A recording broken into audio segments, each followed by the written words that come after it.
Came to do three things: chew bubblegum, kick ass, and record a podcast.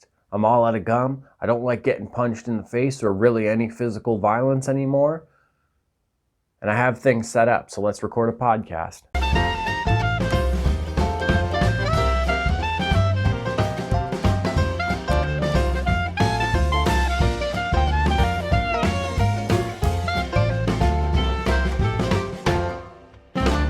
How are you fine folks doing? Hope you're mucho bueno. Thank you very much for tuning in to the podcast. As you might notice, we're back on the set. Very exciting, at least for me. I don't know. Some people might not care. That's fine. But I'm very excited about this. See that? Bam. J. Coulter artist. Bam. J. Coulter artist. Hopefully the mic wasn't covered up right there. Either way. Yeah, I'm just super excited to be back on the set and everything. And just, yeah, there's a lot of cool stuff. I love this set. Either way, let's get to the podcast. I'm going to do something real quick. There's a couple of topics here that I really like. I can sum them up very quickly. So this is just going to be like a rapid fire kind of thing. So one, and also some of these notes are from last week as well. I didn't get to do the podcast, so they might seem a little dated, but whatever. It's also one of those things, as long as it's still applicable, you can talk about shit. You know what I mean? Either way. One, Walmart gets rid of video games, but they keep their guns. At least in America. I haven't seen that in Canada. Super, super ridiculous. I don't even know how you come to a decision like that. Whether you're a person, a company, whatever it is, when you do things like that, though, it definitely doesn't keep you neutral. You show what side of like the political ladder or agenda or game, whatever you want to call it, it kind of shows what side you lean more towards. But whatever. I don't really understand politics enough to like get into all that. That's a super ridiculous solution that they came up with. Either way, Days, D-A-Y-Z, apocalyptic zombie-ish game, when did it come out? Came out recently. In Australia, they've banned it for the depiction of marijuana. You can have a post-apocalyptic zombie game where you're killing things and trying to survive, but you can't have marijuana. Now, I don't mean to sound like a paranoid hippie or stoner or whatever. If apocalypse happens, there's going to be a lot of weed growing for a couple different reasons. People aren't going to be able to fuck with other people's like private little crops they have growing as much as it happens in like rural areas. Two, certain places that have mountains and like whatever, I promise you, even right now, there are marijuana fields growing. I keep saying marijuana and I usually call it weed. It's weird. Either way, it's just like in the apocalypse, trust me, there's going to be a lot to go around. Just saying. And also, last one. Marvel Entertainment chairman Isaac Perlmutter, apparently one of Trump's biggest campaign supporters. I'm not going to get into the political side of things. It's one of those things though. If you get mad about other companies supporting a shitty person, but you still go like for Marvel movies and stuff like that, you might have to just kind of take a step back from posting those kind of things about other companies. You know what I mean? Sometimes we have to admit, honestly, like a lot of these companies, a lot of these franchises, they're bigger than just like the chairman of it or whatever it is. Sometimes people involved with things that we love are going to support real shitty people. Kind of comes with the game, especially with how many people are involved with this world or a franchise. Because honestly, I had never even heard of this guy up until this point. And the only reason it caught me off guard was because like, one, you never hear about that. And I don't know, I guess you never thought like something like a company like Disney or something incorporated with that would maybe support a shitty person. Also, I guess like, I don't know. I want to say apologies because if like, for some reason you are a Trump supporter, maybe you're gonna be a little bit upset that I keep saying he's a shitty person. But at the same time, you look at what he said, you look at what he did, he's a shitty person. I don't know what to tell you. But either way, apparently the chairman of Marvel Entertainment, so like the movies and shows, is one of his biggest campaign supporters. Super surprising to me. And I see a lot of you always jumping on Twitter to like throw Keurig or McDonald's or whatever under the bus, but you're not doing it to Marvel. You're actually posting about how you're excited about them. Gotta relax. That's all I'm saying. I think we need to relax in general. I think a lot of us are, I don't know. We hit this wave where people weren't reacting so much to like kind of silly stuff and getting super upset about it. We're getting back into that. But more so now, I feel like, I don't know, because like I'm not even a political person. I don't know much about politics or anything. I see the actions of certain people nowadays though, and you can't help but go, well, you're a shit person. Like, beginning and end of this, you're just shit. Yeah, I don't know. And, like, whether you're in politics or not, when somebody's doing negative shit or just being a real, like, dickhead, it doesn't matter what side of the politics you fall on. You can acknowledge, all right, what you're doing isn't right. You know what I mean? Why can't we just need to be kinder? Go watch Bill and Ted. Be excellent to each other. God, to be honest with you, I was like torn about even talking about those things because I don't like diving into that kind of stuff. You know what I mean? And I'm sure people even heard those and they might have already clicked out. So I don't know. Let's move on to something better. The Governor Tank box set. If you're not familiar, season 3, special edition box set release of Walking Dead. The Governor's room from Walking Dead is one of my favorite set pieces. Like in comics, shows, whatever. I have the McFarlane build set of it, and the tanks actually like light up and everything, which is super dope. And even one of my Michonne figures that like I have came with a like one tank with like 2 heads in it.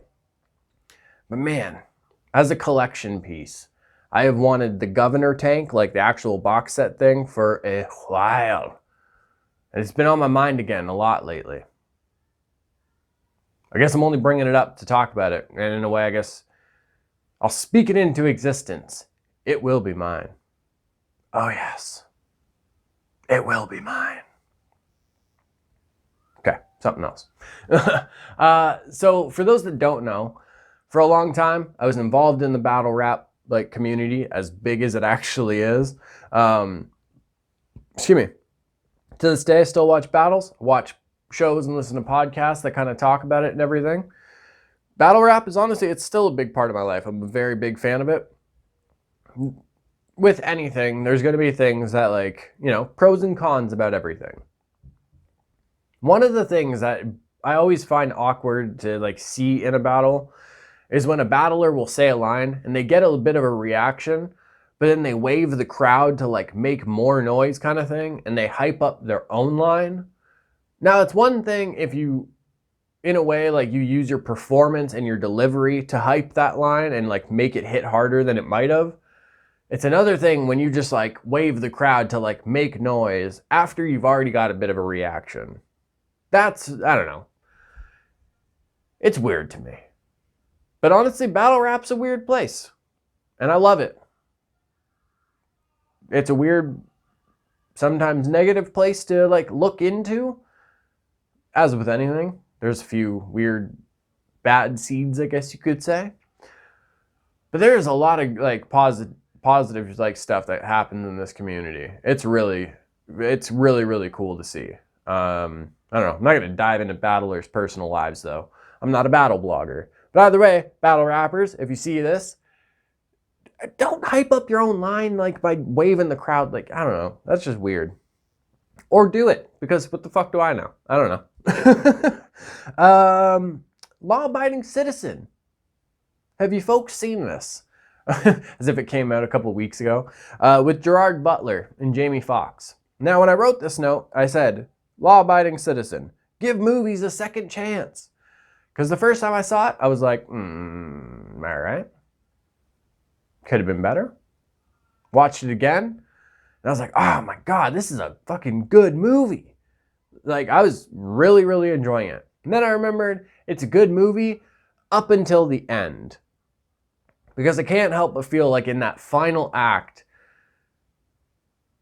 it honestly feels like there was supposed to be a different ending, and whether it was the studio's decision or whatever, things got rewritten. I don't know. The ending for me at least doesn't fit with the rest of the movie. It feels just very off. For me, I don't know. It just feels like eventually, like, Gerard Butler's character stops being so, like, methodical and, like, thinking about and planning every detail and stuff. And, like, I don't know. It feels weird. I don't know. I don't know how to describe it. Like, it feels like Gerard Butler's character stops thinking, and Jamie Foxx's character becomes on the level of Gerard Butler's, like, military, like, genius mind kind of thing. And I don't know. For me, at least, it feels, like, way out of place. Also, like, one thing I noticed in the movie. So, okay. Perfect example. First season of The Terror. Captain John O'Hare, I believe it was. You see people are telling him, this is a bad idea. And he's going, nope, it's a good idea. I know we're on the right track. Spoilies, although it's history, so I can't really spoil it. Shit wasn't the right idea. He should have listened. In this, it feels like it's one of the things where people are telling Jamie Foxx's character, are you sure we're doing the right thing? And he's like, yes, we are doing the right thing. Trust me.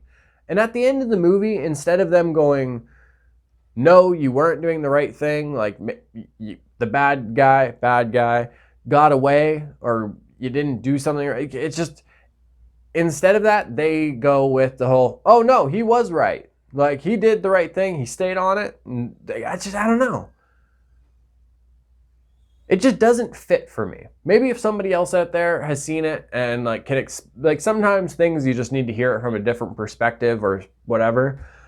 But as it stands right now, I love the movie up until that final act. That final act is just, that's a little rough. Little rough. Feels like there was some changes and, like, the story just changed just for that final little period. I don't know. It's weird. Ooh, here's something. More and more, I've been seeing people voice that the whole theater experience really isn't something that they're into anymore. They'll either wait for a movie to come out on Netflix or on Blu-ray, whatever it is, digital, whatever, and they'll watch it at home. Whether it's because, like, even at home, you know, they have a better setup. Whether it's like their sound system or the 4K TVs, whatever it is, fill in the blank for yourself. Could be a comfort thing. I saw an article that adds something to that, at least for me, from a business side of things. Because I remember before too, like, you'd see ads and stuff for theaters and for, like, the Cineplex and stuff like that. And I don't really see that anymore. So when I saw this article, it was talking about how Disney, sorry to kind of go back to the whole Disney corporation. So when a movie is put into theaters, the theater and the studio either split it 50-50, like, for the, like, whatever they make from that, or the studio gets 60%. 50 to 60%, in that range. That's the normal. For Disney, when they put out The Last Jedi, they're like, we get 65%. That's it. We're taking 65. You want this movie in your theaters? That's what you get. And I don't know. I feel like when people hear about certain things like this, or when they find out, like, about, like, kind of shady dealings going on, where, like, even the, like, actual companies, you can't really have a theater to show your movies if you're taking majority of the share. You know what I mean? On a very big movie or whatever it is. And especially if that's a consistent thing. I don't know if it is. I just know that this was talking about The Last Jedi specifically. if it's one of those things where Disney is kind of milking more of the share, like consistently, you're making it harder for theaters to even be an operational thing. Think about how many movies Disney as a corporation puts out under all of their other companies, whether it's Marvel, is Miramax even still a thing? Probably not. But you look up all of the Disney companies, they're like, it's crazy. So I think it's one of these things where it's like, for companies and franchises, whatever you want to say, like, you can't complain that people aren't going to the movies as much, or you feel that like theaters are dying. If you're kind of contributing to that, if you're making it harder for the theater to make money off of like from those tickets and, you know, actually be on the upside of a profit, it makes it hard to have theaters to even show your stuff. Because, okay, I know a lot of people are like, oh, Disney Plus is going to be awesome. I'll pay the $7.99 a month for whatever Marvel shows are going on there. But not everybody's going to do that. And for a lot of people, there is something about going to the movie and seeing Avengers opening night and seeing Star Wars on the big screen. You know what I mean? Like, I felt that way. I wanted to see certain movies in the theater. I find myself more just like, I can watch it at home. You know what I mean? But for this, I want to hear from you folks and like your opinion on this, if you have one. Do you think that Disney is being a little too greedy with this? Do you think that this is kind of helping that whole like idea of theaters not really like being a successful thing anymore? Do you think that, like, you know, hey, Disney put out a big franchise, they deserve most of the money? Whatever it is, let me hear your opinion if you've made it this far in the podcast, I guess. You know what? Since we're just talking about Star Wars, Rise of Skywalker. It worries me, good folks. It worries me. And here's why. The Last Jedi felt like, however you thought about it, whether you liked it, whether you didn't like it, whatever. If you look at how that movie ended, that felt more like a conclusion rather than a point we can leave off on and continue a story. Like, it just feels like things were established, a new idea was established that, like, you know, it's not just these kind of people that can have like the Force or whatever. And like, I just feel like it feels like more of a conclusion. When I went back and watched it, I've been thinking about it. So for the Rise of Skywalker, it feels more like they have to bring up questions in this movie and answer them in this movie. And they have to establish a new confrontation in this movie and end it in this one, because this is the end. Like, this is supposed to be the end of the Skywalker story. That's it. And then Star Wars, as far as movies go, is going to be like a hiatus for a couple of years. Which, honestly, good. It's a good idea. With The Mandalorian and other shows coming out, people will be okay.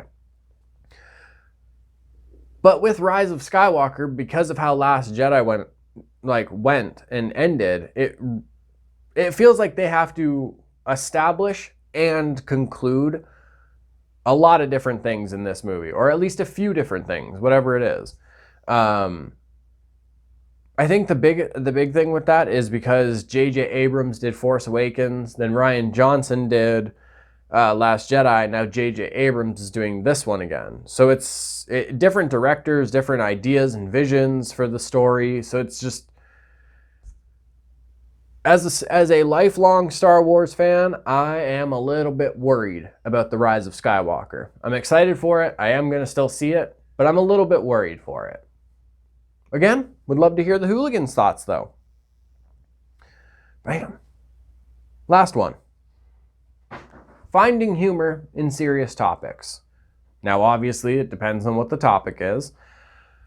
Some people would say, no, it doesn't, but I'm just saying. With certain things, I don't know. I feel like we can't always be serious all the time.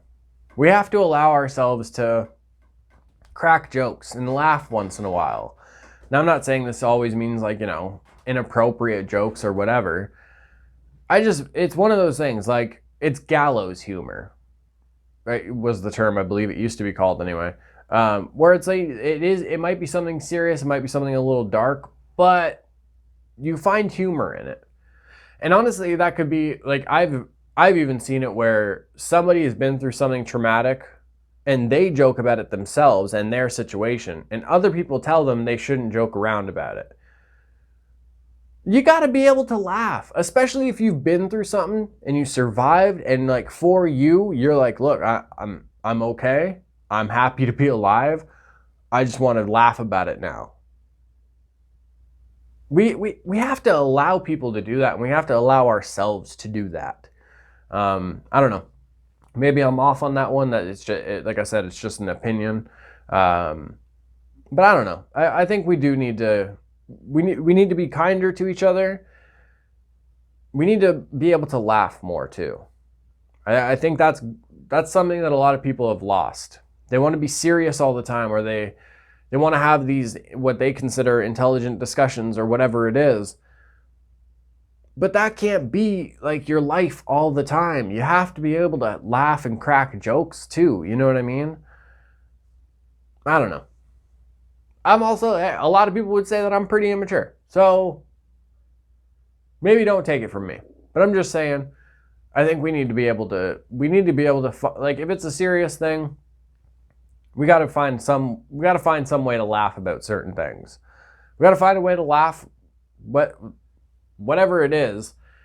Sometimes the best thing to do is to make light of it, especially if it's an embarrassing thing that you went through. Like, obviously, I don't mean like super severe things. I'm talking like, fuck, I've talked about tons of embarrassing things, like for me, that I went through as a kid, or even just throughout life. And that's because, like, what? I'm gonna sit here and fucking cry about the time I pooped myself when I was 9 at Wonderland? The fuck am I supposed to do? It happened. Shit happens. Literally. But yeah, I don't know. Just be kind to each other. Find reasons to laugh. Just, I don't know. That sounds corny, but fuck it. I mean it. All right? I apologize for any of the audio if we had issues. I was using my lav mic on this one. And yeah. I'm going to get on out of here now. Mucho love you, hooligans. I hope you enjoyed the podcast. And yeah. Just, mwah, mwah, mwah, for your beautiful fatties. This has been the Hooligan SquadCast. Catch you next week for another one.